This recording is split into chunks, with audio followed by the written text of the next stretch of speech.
Imagínate nacer y antes de que puedas abrir los ojos para ver el mundo por primera vez, ya eres rechazado. No porque hayas hecho algo malo, no porque estuvieras roto, sino porque las reglas sociales de la época dictaban que tu simple existencia era un problema intolerable para tu familia biológica. Imagina llevar esa herida invisible toda tu vida. ¿Te hundirías en la tristeza o usarías ese dolor como combustible para demostrarle al mundo entero de lo que eres capaz? Esta no es la historia de un héroe perfecto de cuento de hadas. Esta es la historia de un hombre profundamente complejo, a veces inmensamente difícil de tratar, pero con una visión tan deslumbrante que terminó alterando la realidad de todos nosotros. Un hombre que empezó literalmente con nada, construyó un imperio, fue arrojado a la calle por su propia creación y tuvo que resurgir de sus cenizas. Hoy vamos a viajar en el tiempo para vivir la verdadera historia de Steve Jobs y el nacimiento de Apple. Acomódate bien, porque este viaje te va a sacudir. Todo comienza el 24 de febrero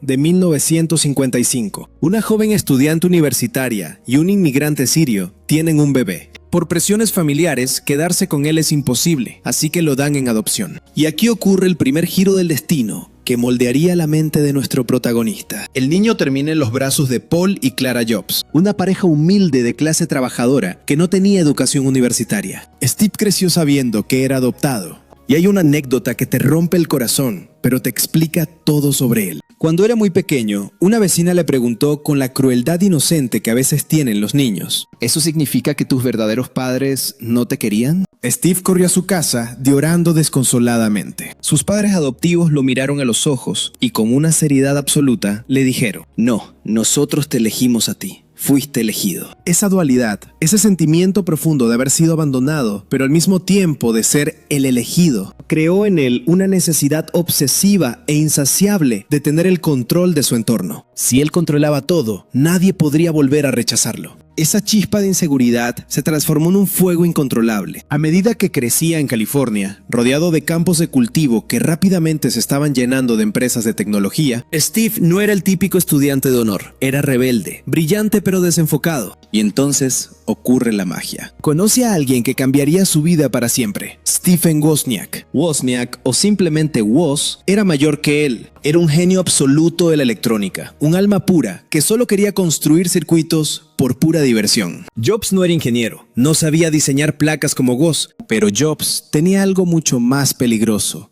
visión y hambre. Antes de que siquiera pensaran en computadoras legales, hicieron algo que roza lo fascinante y lo ilegal, algo que nos muestra su verdadera naturaleza. En el año 1971, descubrieron que ciertos tonos de audio podían engañar a la inmensa y poderosa red telefónica mundial. Wozniak construyó un pequeño aparato ilegal llamado caja azul. Con esta cajita podías hacer llamadas gratis a cualquier rincón del planeta. Incluso llegaron a llamar al Vaticano fingiendo ser un alto funcionario para intentar hablar con el Papa. ¿Por qué te cuento esto? Porque no fue solo una travesura. Fue una revelación brutal para Steve Jobs. Se dio cuenta de que dos chicos sin dinero, desde una habitación, podían construir un aparato con sus propias manos, capaz de controlar miles de millones de dólares de infraestructura global. En ese preciso momento, Steve Jobs entendió el poder de la tecnología. La tecnología era poder, era libertad, era la herramienta para doblegar al mundo a tu voluntad. Avanzamos unos años, llenos de incertidumbre. Steve abandona la universidad porque no quería gastar los ahorros de toda la vida de sus padres en clases que no le interesaban. Pero sigue asistiendo de oyente a las cosas que sí le gustaban, como la caligrafía. Algo que parecía inútil en su momento, pero que años después haría que las letras en nuestras pantallas no parecieran de máquina de escribir oxidada, sino hermosas y elegantes. Nada en la vida es casualidad. Llegamos al punto crítico. Es el año 1976. Wozniak asiste a un club de aficionados y construye algo increíble: una placa de circuitos que podía conectarse a un televisor y a un teclado. Para Woz era un pasatiempo maravilloso para compartir gratis con sus amigos nerds. Pero Jobs vio esa placa y vio el futuro. Le dijo a Woz: no lo regalemos, vamos a venderlo. Para conseguir el dinero inicial, tuvieron que hacer sacrificios que hoy nos parecen locos. Jobs vendió lo más valioso que tenía: su furgoneta Volkswagen. Wozniak vendió su calculadora científica, que en esa época era un lujo carísimo. Juntaron un poco más de $1000. Y así, el 1 de abril de 1976, en el cuarto de Steve, y luego en el mítico garaje de sus padres, fundaron Apple Computer. Pero espera, porque aquí hay un dato que te va a dejar un sabor amargo. Una de esas historias que te hacen pensar en lo injusta y caprichosa que es la vida. No eran solo dos fundadores, había un tercero, Ronald Wayne, un hombre mayor que debía poner orden y experiencia. Pero a los pocos días, Wayne se aterró. Vio que Jobs estaba pidiendo préstamos para comprar piezas y pensó, si esto sale mal, yo tengo casa y bienes, a mí me van a embargar. El miedo lo paralizó. 12 días después de fundar la empresa, Ronald Wayne vendió su 10% de Apple por unos $800. Si hubiera conservado ese porcentaje y hubiera aguantado el miedo, hoy sería uno de los hombres más ricos de la historia de la humanidad.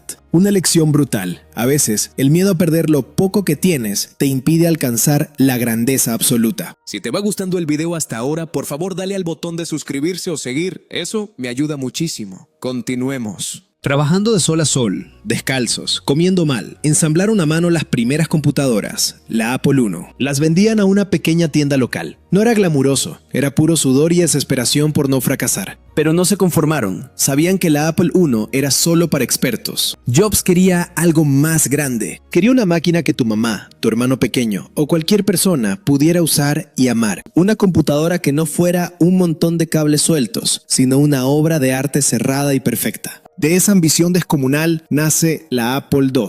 Y con ella, el éxito no llamó a la puerta, derribó la puerta a patadas. De repente, Apple empezó a generar millones. La empresa creció como un monstruo imparable. Y esos chicos desaliñados, de repente se vieron rodeados de ejecutivos en trajes, millones de dólares e inversores que querían el control. Pero aquí es donde la historia se oscurece y los sentimientos se enredan. Porque con el dinero y el poder extremos, los demonios internos de Steve Jobs comenzaron a despertar. Ese niño que fue abandonado ahora era un rey y empezó a gobernar con una mezcla de genialidad deslumbrante y una tiranía absolutamente aterradora. Estaba a punto de empujar a todos los que lo amaban al límite. Y estaba a punto de tomar decisiones que iniciarían una de las guerras corporativas y personales más devastadoras de la historia. Las piezas del tablero se estaban moviendo y el propio creador de Apple estaba a punto de cavar, sin darse cuenta, su propia tumba dentro de la compañía. El éxito arrollador de la Apple II transformó a nuestra pequeña compañía de garaje en un titán corporativo. En diciembre de 1980, Apple salió a la bolsa de valores. En un solo día, decenas de empleados se volvieron millonarios de la noche a la mañana. Steve Jobs, con tan solo 25 años, amasó una fortuna que marearía a cualquiera. Pero dicen que el dinero y el poder no te cambian, solo magnifican lo que ya eres. Y aquí es donde la brillantez de Steve chocó de frente con sus sombras más oscuras.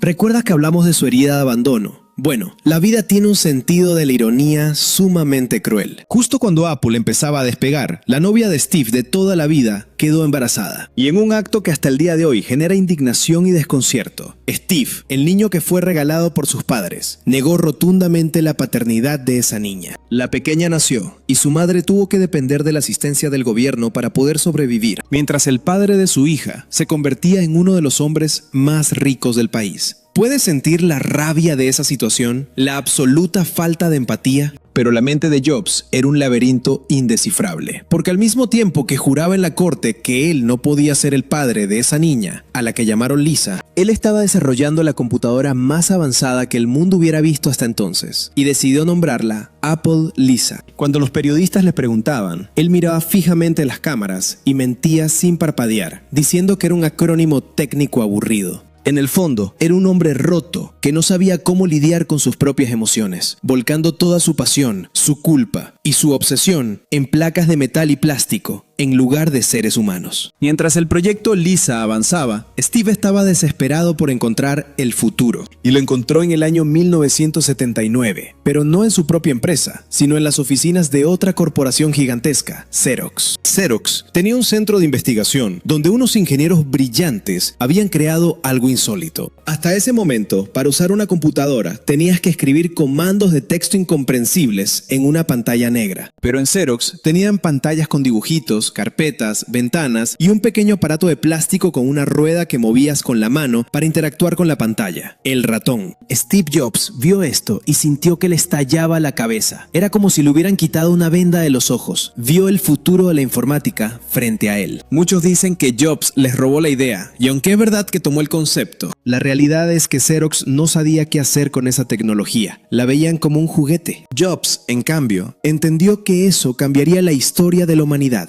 hizo un trato brillante. Permitió que Xerox invirtiera $1 millón en Apple, a cambio de que sus ingenieros le abrieran las puertas y le mostraran todos sus secretos. Regresó a Apple como un huracán, exigiendo que el proyecto Lisa incorporara esta nueva tecnología visual y el ratón. Pero su nivel de exigencia era tan brutal, sus ataques de ira contra los empleados eran tan destructivos y humillantes, que la misma empresa que él fundó tomó una decisión drástica. La junta directiva, cansada de su toxicidad, lo apartó del proyecto Lisa. Lo echaron de su propia creación estrella. Imagina el golpe a su enorme ego. Herido y furioso, Jobs caminó por los pasillos de Apple y fijó su mirada en un pequeño proyecto paralelo, casi irrelevante, liderado por un hombre llamado Jeff Raskin. El proyecto se llamaba Macintosh. Steve Jobs tomó el control del Macintosh por la fuerza, expulsó a Raskin y convirtió a ese pequeño equipo en un culto. Literalmente colgaron una bandera pirata en el techo de su edificio. Su lema era: es mejor ser un pirata que unirse a la marina. Quería destruir a la Apple Lisa de su propia empresa con su nuevo proyecto rebelde. Estaba creando una guerra civil dentro de Apple. Pero Jobs sabía que, aunque era un genio para el producto, la empresa estaba creciendo demasiado rápido y él no sabía cómo ser un director ejecutivo tradicional. Necesitaba un adulto en habitación, alguien que supiera de negocios a escala mundial. Así que puso sus ojos en John Sculley, el exitoso presidente de Pepsi. Durante meses lo cortejó, pero Sculley no quería dejar su vida perfecta y su sueldo millonario para irse a vender computadoras a California. Hasta que un día, frente a frente, Jobs lo miró y le soltó una de las frases más manipuladoras, brillantes y legendarias de la historia empresarial. ¿Quieres vender agua azucarada el resto de tu vida? ¿O quieres venir conmigo y cambiar el mundo? Esa frase tocó el alma de Sculley. Renunció a Pepsi y se fue a Apple. Al principio, eran como padre e hijo, inseparables. Juntos, en enero de 1984, lanzaron la Macintosh al mundo, con un anuncio de televisión dirigido por el director de cine Ridley Scott. Un anuncio tan espectacular y rebelde que cambió la publicidad para siempre. La Macintosh era hermosa, hablaba por sí misma y era revolucionaria. Pero aquí llega la tragedia. Después de la euforia inicial, las ventas de la Macintosh se desplomaron.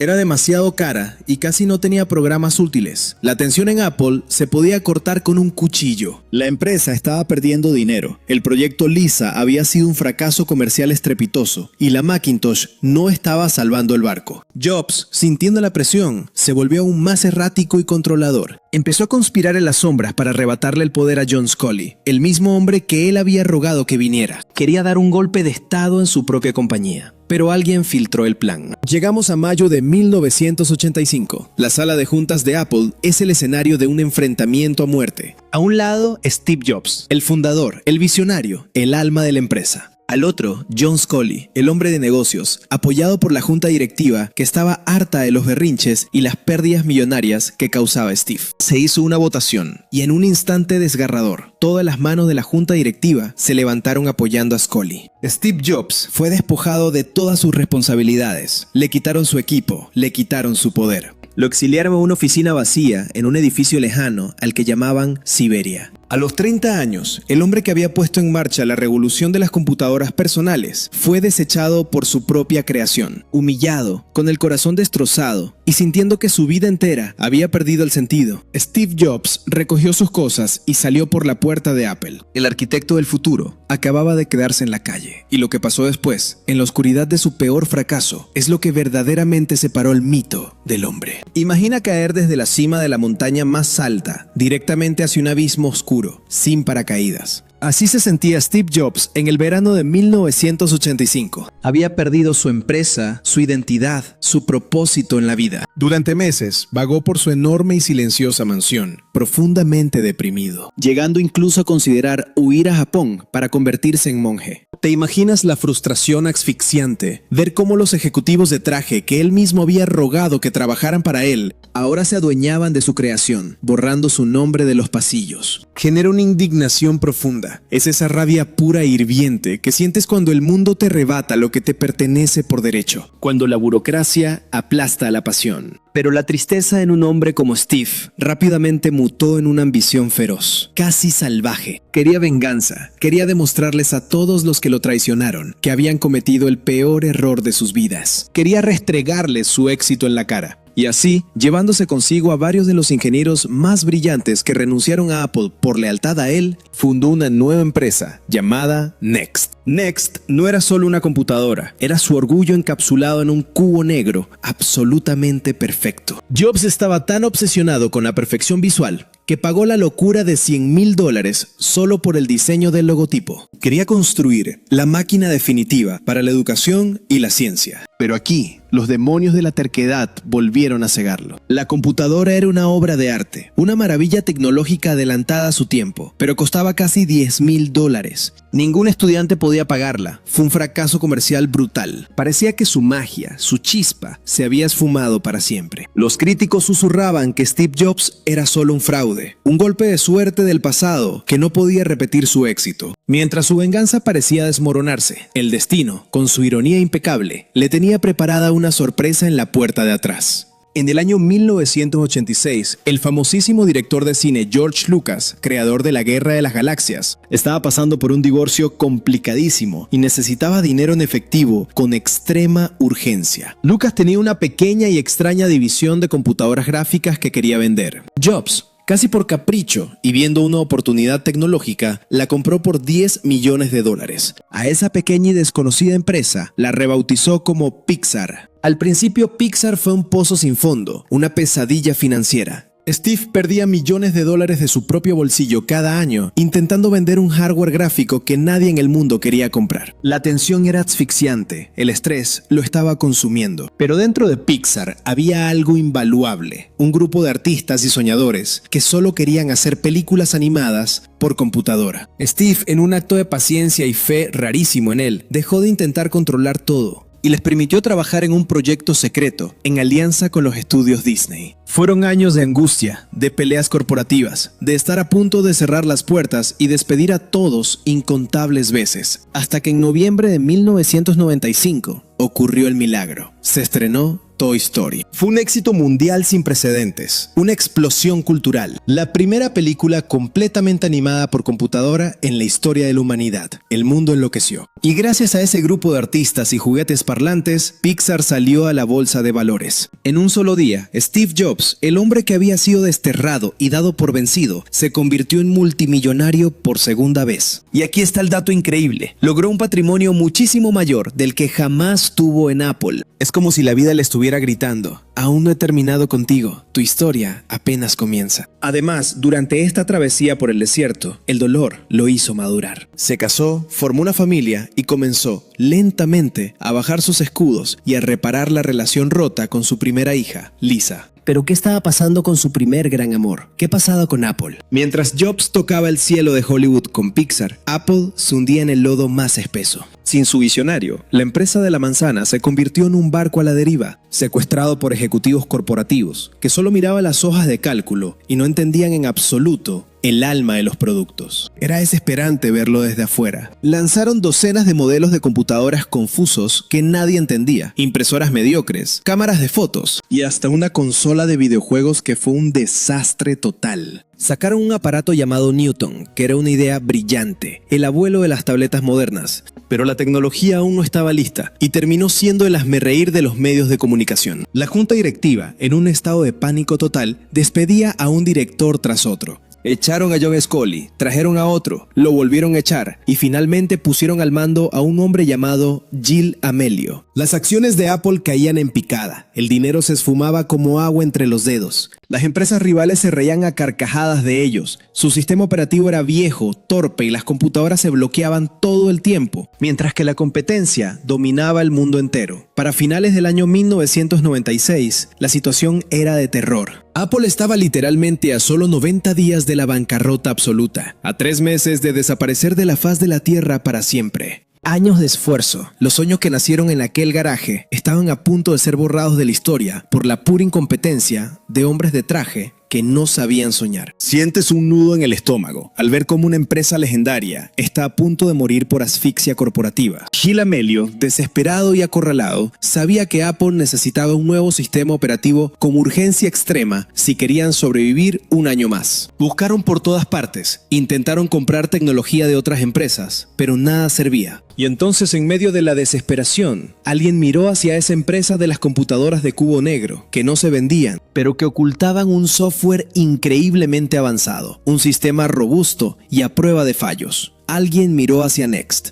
Y mirar hacia Next significaba algo impensable. Mirar hacia el hombre que habían expulsado humillado 11 años atrás. El orgullo tuvo que ser tragado por completo. La misma junta directiva que lo había exiliado ahora tenía que arrodillarse y rogarle por ayuda. En diciembre de 1996, en un giro tan dramático que ningún escritor de Hollywood se habría atrevido a inventar, Apple anunció que compraría Next por más de $400 millones. Y con esa compra venía incluido el creador. Steve Jobs volvió a pisar el campus de Apple. No volvió con corona, volvió silenciosamente, con el título de asesor especial. Pero Jobs no era un hombre que pudiera quedarse en las sombras. El lobo había vuelto a entrar al rebaño, más astuto, más hambriento, más herido y más sabio que nunca. Había llegado el momento de purgar su empresa, de barrer con toda la incompetencia y de salvar a su creación de las cenizas. El suspenso en los pasillos era insoportable. La tensión cortaba el aire. La tormenta perfecta estaba a punto de desatarse y absolutamente nadie dentro de Apple estaba preparado para el nivel de genialidad implacable que Steve Jobs iba a desplegar para recuperar su trono. El aire dentro de las oficinas de Apple en la primavera de 1997 era denso, casi tóxico. Los empleados caminaban cabizbajos, esperando el día en que las puertas se cerraran para siempre. Pero entonces, Steve Jobs comenzó a caminar por esos pasillos nuevamente. Al principio, solo observaba. Veía decenas de proyectos inútiles, divisiones enteras de la empresa creando versiones ligeramente diferentes del mismo producto que nadie compraba. Veía una burocracia paralizante. Y entonces, el lobo atacó. Con una precisión quirúrgica y una frialdad que dejó a muchos helados, Jobs orquestó la salida del director ejecutivo, Gil Amelio. La junta directiva, aterrorizada por la inminente ruina, le entregó a Steve el control total, bajo el título de director interino. Y lo que siguió fue una de las masacres corporativas más legendarias de la historia. Steve reunió a los altos ejecutivos en una sala. Todos temblaban.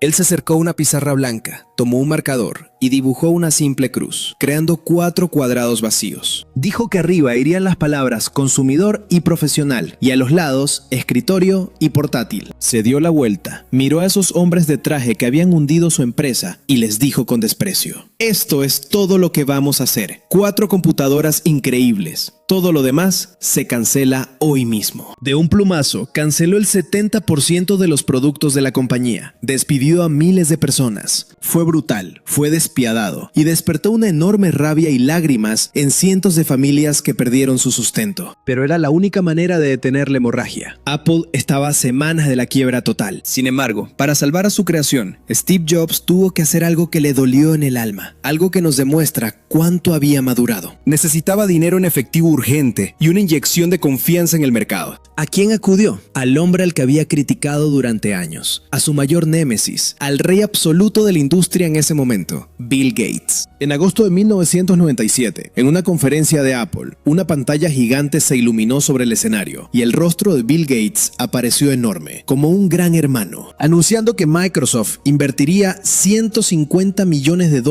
en Apple. El público, los fanáticos más leales de Apple, comenzaron a abuchear con todas sus fuerzas. Era como ver a tu equipo rendirse ante el eterno rival. Pero Jobs, con una calma asombrosa, los mandó a callar. Les dijo una frase que cambió el rumbo de la historia. Tenemos que abandonar la idea de que para que Apple gane, Microsoft tiene que perder. Fue un baño de humildad extraordinario. Jobs dejó su ego a un lado para dejar que la empresa viviera. Con el barco estabilizado, Jobs bajó a los laboratorios de diseño, una zona olvidada de la empresa. Allí encontró a un joven diseñador británico llamado Johnny Ive, un hombre brillante que estaba a punto de renunciar porque sentía que en Apple a nadie le importaba el diseño. Steve vio sus bocetos y fue amor a primera vista. había encontrado su alma gemela creativa. Juntos, en agosto de 1998, lanzaron el iMac. No era una caja gris aburrida, era una computadora en forma de gota de agua, translúcida, de color azul vibrante, que parecía venir del futuro. Fue un éxito descomunal. La empresa pasó de perder miles de millones a tener ganancias en menos de un año. El ave fénix había resurgido de sus propias cenizas. Pero Steve Jobs no quería solo salvar a Apple, quería conquistar el mundo entero. En octubre de 2001, en un evento pequeño, sacó un dispositivo blanco de su bolsillo y pronunció 5 palabras que destruyeron y reconstruyeron la industria musical para siempre. 1000 canciones en tu bolsillo. Era el iPod, la música entera del planeta atrapada en una pequeña rueda perfecta. Los jóvenes se volvieron locos. La silueta negra, bailando con audífonos blancos, se convirtió en el ícono de una generación entera. Apple ya no era solo una empresa de computadoras, era el dueño de la cultura pop. Y cuando todos pensaban que no podía llegar más alto, en enero de 2007, el mundo presenció la presentación tecnológica más perfecta y emocionante que jamás se haya grabado. Jobs subió al escenario y dijo que iba a presentar 3 productos revolucionarios: un iPod de pantalla ancha, un teléfono móvil y un dispositivo de conexión a internet. Lo repitió una y otra vez hasta que el público comprendió la magia. No eran 3 aparatos, era uno solo. Había nacido el iPhone. Ese pequeño bloque de cristal y metal no solo cambió las reglas del juego, borró el tablero por completo. Las empresas gigantes de teléfonos de la época, que dominaban el mundo entero, se rieron de él, diciendo que nadie compraría un teléfono sin teclado físico. Hoy, esas empresas prácticamente no existen, y tú probablemente estás escuchando esta historia a través de una pantalla táctil gracias a ese preciso momento. Pero la vida es un guión implacable, y justo cuando Steve Jobs había alcanzado la cima del Olimpo, su cuerpo comenzó a traicionarlo. En el año 2003, le diagnosticaron un padecimiento severo en el páncreas. Era una forma rara, pero los médicos le dieron una noticia milagrosa. Era curable si se operaba de inmediato. Y aquí es donde la brillantez de Jobs se convierte en su mayor tragedia, generándonos una mezcla de indignación y una tristeza profunda. Su necesidad obsesiva de controlarlo todo, esa misma terquedad que lo llevó a crear el iPhone, le jugó en contra. Se negó a aceptar que su cuerpo estaba roto, rechazó la cirugía tradicional. Durante 9 angustiosos meses intentó curarse con dietas extremas de frutas, acupuntura y remedios no convencionales, creyendo que su mente era más fuerte que la biología. Para cuando finalmente se rindió y aceptó la operación, ya era demasiado tarde. La condición se había extendido. El genio que podía doblegar al mercado mundial no pudo doblegar a la naturaleza. Los siguientes años fueron una carrera contra el tiempo. Jobs sabía que su reloj de arena se estaba vaciando. Adelgazó drásticamente, su rostro se hundió, pero su espíritu ardía con más fuerza que nunca. Trabajando desde el dolor, nos regaló su última gran maravilla en el año 2010, el iPad. Quería dejar todo listo, quería asegurar el futuro de su empresa para los próximos 100 años. Finalmente, en agosto de 2011, en una carta que rompió millones de corazones, anunció que ya no podía cumplir con sus deberes y renunció como director ejecutivo. Unas semanas después, el 5 de octubre de 2011, rodeado de su familia, las personas que finalmente aprendió a abrazar, Steve Jobs dio su último respiro. Dicen los que estuvieron allí que en sus momentos finales miró más allá de su familia, hacia el espacio vacío, y sus últimas palabras fueron un susurro lleno de absoluto asombro. Oh wow, oh wow, oh wow. Como si incluso en el final su mente estuviera viendo algo brillante y hermoso que nosotros aún no podemos comprender. La historia de Steve Jobs y Apple nos deja una enseñanza abrumadora. Nos muestra que la perfección tiene un costo altísimo, que el genio absoluto a menudo viene acompañado de demonios oscuros y decisiones dolorosas. Pero sobre todo, nos deja un mensaje que te hace hervir la sangre de inspiración. Tu tiempo aquí es limitado. No lo desperdicies viviendo el sueño de otra persona. No dejes que el ruido de las opiniones de los demás apague tu propia voz interior. Steve Jobs, el niño que fue rechazado antes de abrir los ojos, tomó toda su rabia, toda su genialidad y todas sus fracturas y las usó para poner una abolladura en el universo. La pregunta ahora, mientras la pantalla se oscurece y regresas a tu vida es: ¿qué vas a construir tú con tu tiempo? Si te ha gustado el video, por favor dale al botón de suscribirse o seguir. Eso me ayuda muchísimo. Hasta la próxima.